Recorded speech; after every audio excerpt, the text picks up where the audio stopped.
actually. Under the heading of a hard act to follow, I would like to introduce somebody you've never met before, Michael McPherson.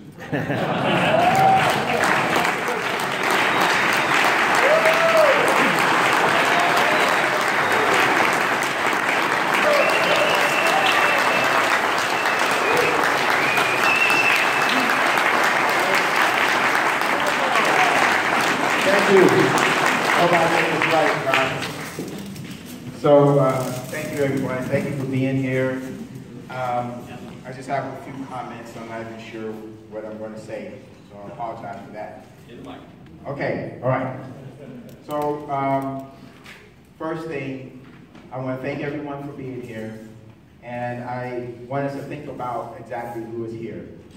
One thing about Veterans for Peace is that we are a cross-generation veterans organization, from World War II veterans all the way up to the current conflict. But we're also veterans who have decided that war is wrong. There is no other organization like us.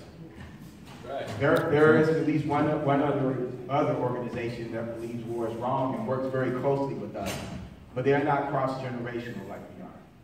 So that makes us very special because it's hard, for one thing, it's hard to be cross-generational, you know, because people have different ways of seeing things and doing things, and there is a generation divide.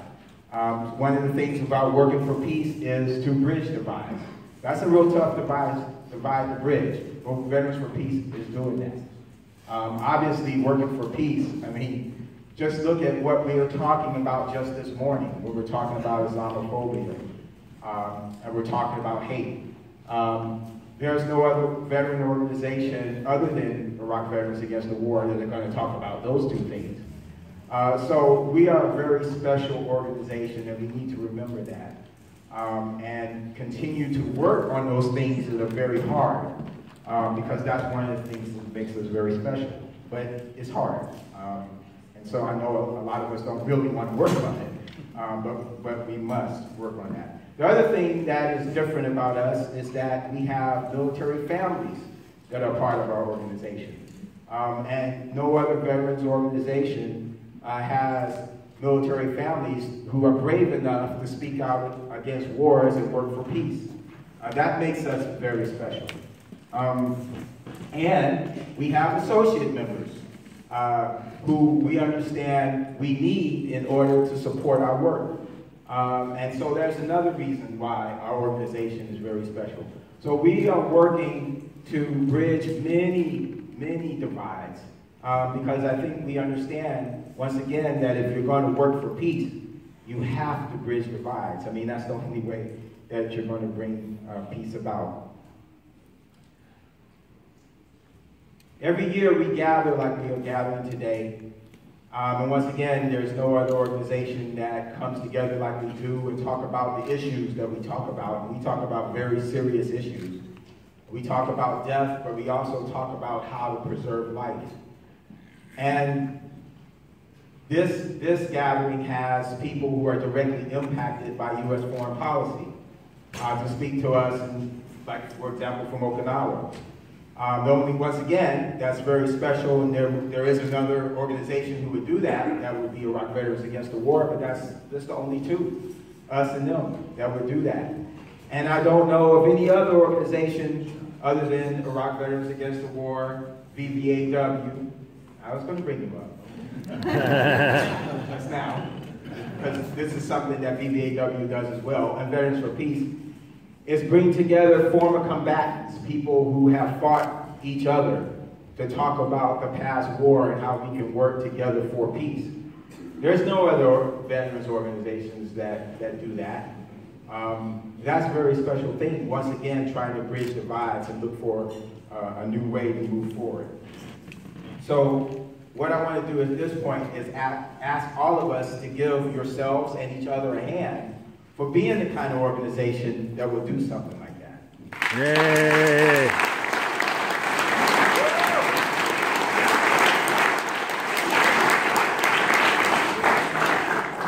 So we are gathered here to share, to commune, to strategize, to talk about how we can change our society and, in fact, the world.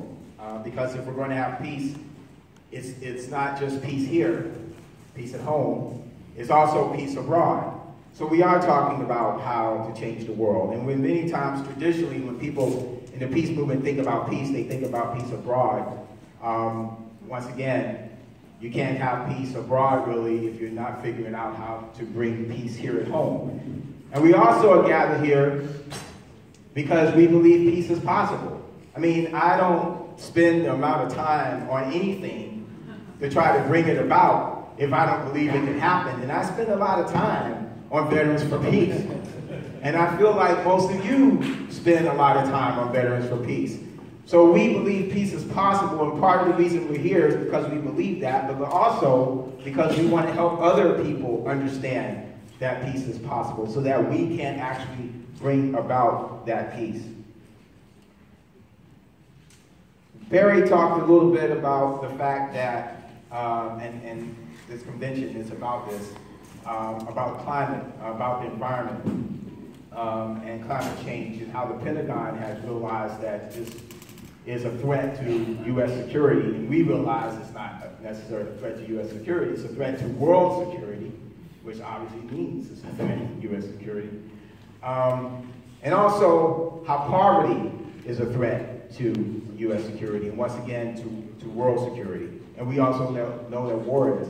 And the reason that I'm bringing that up, because I really want to drive home the importance of understanding peace at home, peace abroad. Because poverty is a serious problem here in the United States of America, and it's a serious problem across the globe. And the thing about that is that the same forces that are making poverty a problem here are the same forces that are making poverty across the globe a problem. And at least a portion of them are the same forces that are driving war. So we, as Barry mentioned, about uncovering connections, because we have to remember the connections are there. And whether or not we like it or not, and some of us might disagree with peace at home, but remember, it's not just peace at home, it's peace at home, peace abroad. It's not just one or the other, it's both. It kind of doesn't matter how you feel about it, honestly, ladies and gentlemen, because it's just the way that it is. And so the question is, do we want to be effective in how we address things? Or do we just want to feel good and feel like we're doing the right thing? I like feeling good, and I like feeling like I'm doing the right thing, but I mostly like being effective with what I'm doing.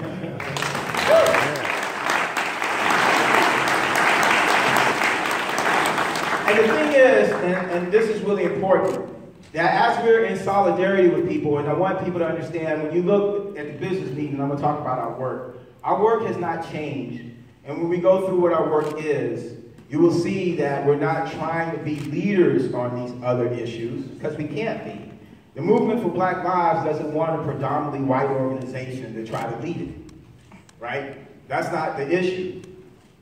The issue is understanding that there are connections and being in solidarity, so that when domestic issue organizations talk about their issues, and they reach out to each other because they see that there are connections domestically, but they always seem to leave out the war part. They leave that out, right? But because if we understand that these connections are there, and we're able to talk about them, so when I go and talk to domestic issue people and I'm able to say peace at home, peace abroad, we go, wow, that makes sense. And now all of a sudden we can have a different conversation than the one that we could have had before. And then that opens up new possibilities. And that's what, to me, peacemaking is about. Seeing and opening up new possibilities and acting on them. And that's the only way, in my estimation, we're going to be able to do that, is when we talk to each other, stand in solidarity with each other, learn from each other, and then we'll see the world differently. And obviously, in order for the world to be different, we have to see it differently, and we have to act differently in it. So that is what peace at home, peace abroad is about. And I think when we talk about climate change, and we talk about poverty and war, we're manifesting that reality. So I just wanted to say, well, one other thing. Please come to the event tonight. That's really important because it's not here, so you're going to have to get on something to go to it, and you might not feel like going because you're going to have a long day. So I really hope that you will participate in the event tonight. And also Sunday night, we're going to have a song and dance celebration where we're going to have members of Veterans for Peace performing. So I hope that you will come to that as well. And I just want to thank you for being here. I really appreciate being the Executive Director of Veterans for Peace. You know, I'm not going to always be the Executive Director, but there's not going to be anything any better than being part of this organization and being its ED. So I guess I kind of live like at the top of what my life is going to be to some extent. Except for my grandchildren and my wife, that's a personal level, but at a professional level, I think this is kind of it. So I really appreciate it and thank you for being here. We're going to have a great and wonderful